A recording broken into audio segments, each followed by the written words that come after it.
இன்றைக்கான பாட்டில் பார்த்தீங்கன்னா கௌதம் வேலை பார்த்துட்ருக்காங்க. ஐஷு வந்துட்டு எங்கள் எல்லாருக்கிட்டையும் ஒன்று பேசணும்னு சொல்கிறாங்க. என்னம்மா சொல்லு அப்படின்னு சொல்கிறாங்க.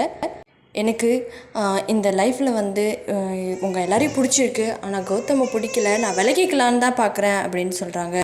புள்ளத்தாச்சியாக இருக்கிற நீ இதெல்லாம் பற்றி யோசிக்கக்கூடாதுமான்னு சொல்லி தாத்தா பாட்டி சொல்கிறாங்க. ஓகே தாத்தா, அப்படிலாம் இல்லை, எனக்கு வந்து பிடிக்கல, அதனால் எனக்கு இது நான் போகிறது தான் சரி அப்படின்னு சொல்கிறாங்க. தாத்தாவும் பாட்டியும் உடனே சேர்ந்து சித்ரா தேவியையும் கௌதமையும் உனக்கான சொத்து இதில் இருக்குது, நீங்கள் அங்கே போய் தனியாக இருங்கன்னு சொல்கிறாங்க. உடனே சித்ரா தேவி, என்ன மாமா ஒரே தெரியா எங்களை 2 பேரையும் பிரிக்கலான்னு பார்க்குறீங்களா? ஏன் இப்படி பண்ணுறீங்க? அவங்க பேச்சு கேட்டுட்டு ஆடாதீங்க, நான் கௌதம் இப்போ ஐஸ்வர்யா கிட்டே பேசுகிறேன், 2 பேரும் சேர்ந்து வாழ்கிறதுக்கு நான் பேசுகிறேன் அப்படின்னு சொல்கிறாங்க. இல்லை, நான் சொன்னது தான், முடிவு எடுத்தது தான், நீங்கள் 2 பேரும் கிளம்பலான்னு சொல்லிட்டு தாத்தாவும் பாட்டி சொல்லிடுறாங்க. சூர்யா கிளம்பி வராங்க. சூர்யா ஆஃபீஸ்க்கு கிளம்பி வராரு. மகா பார்த்திங்கன்னா வெரைட்டியாக எல்லாமே செஞ்சு வச்சுருக்காங்க. அதுக்கப்புறம் அங்கே கொஞ்சம் ரொமான்ஸ் நடக்குது. டேய் சூர்யா, இதான் சரியான சான்ஸு, எப்படியாவது மகாட்ட பேசிட்டு கிஸ் வாங்கிடுன்னு சொல்லிட்டு யோசிச்சுட்டே பேசிட்டு போகிறாரு. ஆனால் மகா அங்கே மூக்கொடைச்சி விட்டுறாங்க. அதோட ஆஃபீஸ் கிளம்பி போய்ட்டுறாரு. அப்புறம் பார்த்திங்கன்னா அனாமிகா, இங்கே பாருங்கள் விஜய், மகாவும் சூர்யாவும் எவ்வளோ சண்டை போட்டுக்கிட்டாலும் ஒன்று சேர்ந்துக்கிட்டாங்க, அவங்க 2 பேரும் லவ் பண்ணியிருக்காங்க, நான் அது மாதிரி மாறணும்னு நினைக்கிறேன், நீ என்னை ஏற்றுக்குவியா அப்படின்னு சொல்லி கேட்குறாங்க. அதோட கோவமாக விஜய் உள்ளே போய்ட்டுறாரு. உள்ளே போய் பார்த்தா அவங்களுக்கு பிடிச்ச புக்ஸ் எல்லாமே அடுக்கி வச்சுருக்காங்க.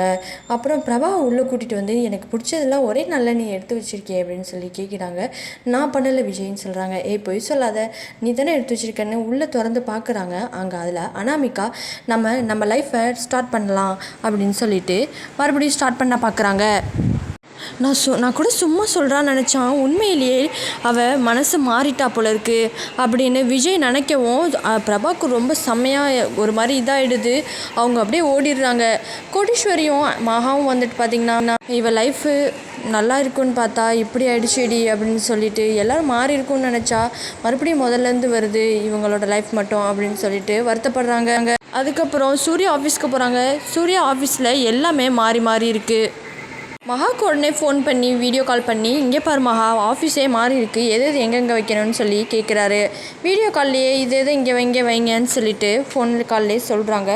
அதே மாதிரி சூர்யாவும் எல்லாத்தையும் மாற்றுறாங்க. கேபின்குள்ளே போய் உட்காடுறாங்க. அப்போ சூர்யாவை பார்க்குறாங்க. வீடியோ காலில் சூர்யாவும் மகாவை பார்க்குறாங்க. மகா என்னமோ யோசிச்சுட்ருக்காங்க.